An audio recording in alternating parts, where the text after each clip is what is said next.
Hi, I'm Laura the Herbchick, and today we're going to talk about catnip.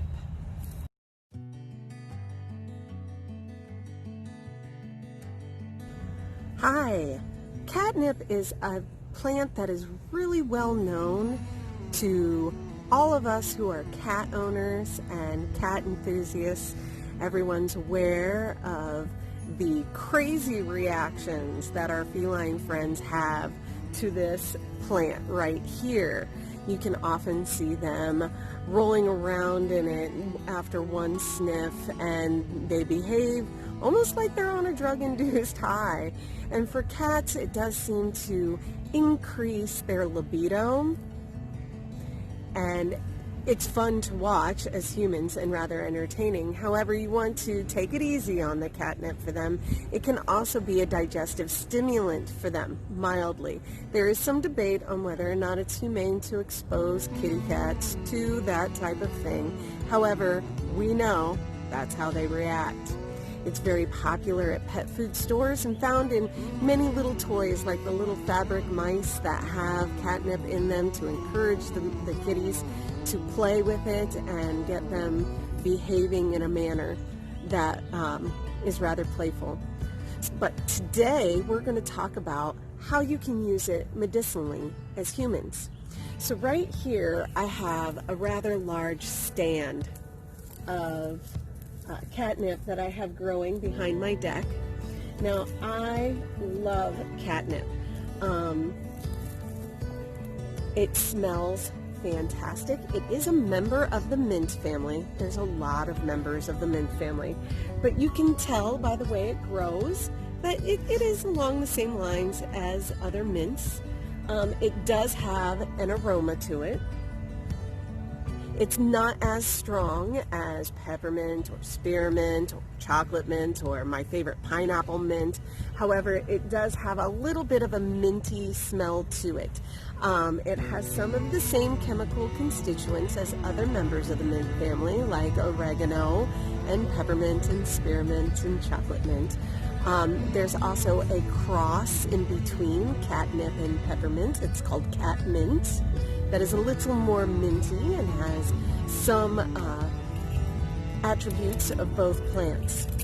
So this particular plant has been around and used medicinally for quite a while throughout history.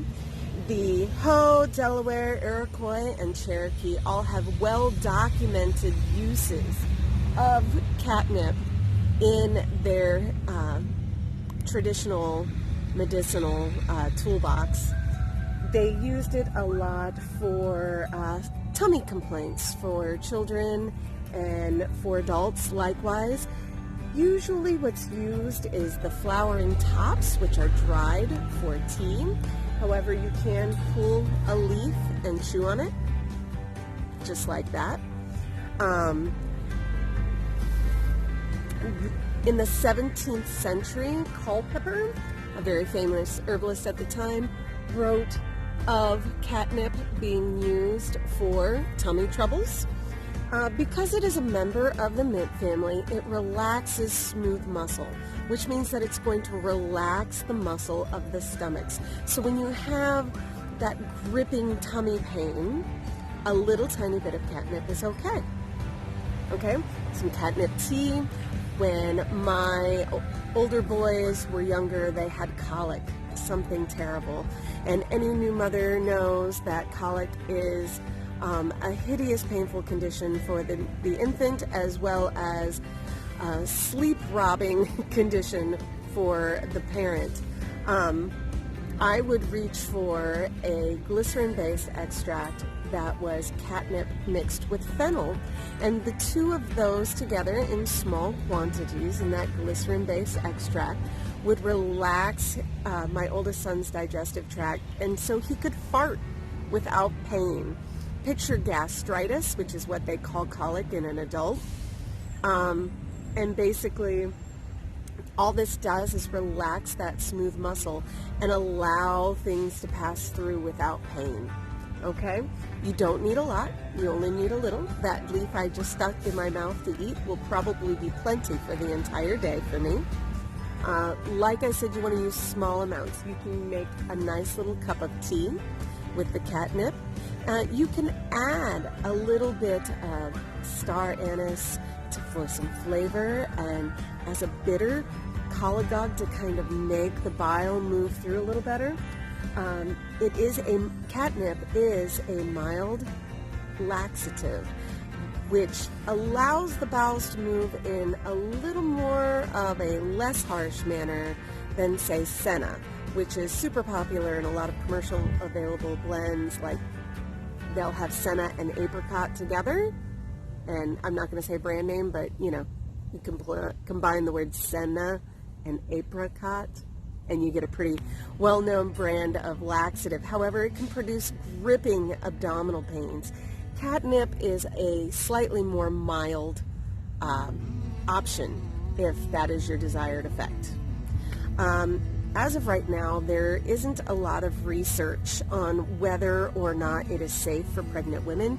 So because there isn't anything to prove its safety, it's probably best to err on the side of caution and not use it if you're expecting. It has been listed in some herbals as being an emmenagogue, which means that it can induce menstruation, which is also another reason why it's probably not a good idea to use if you're expecting. I do have here the plant before it flowers.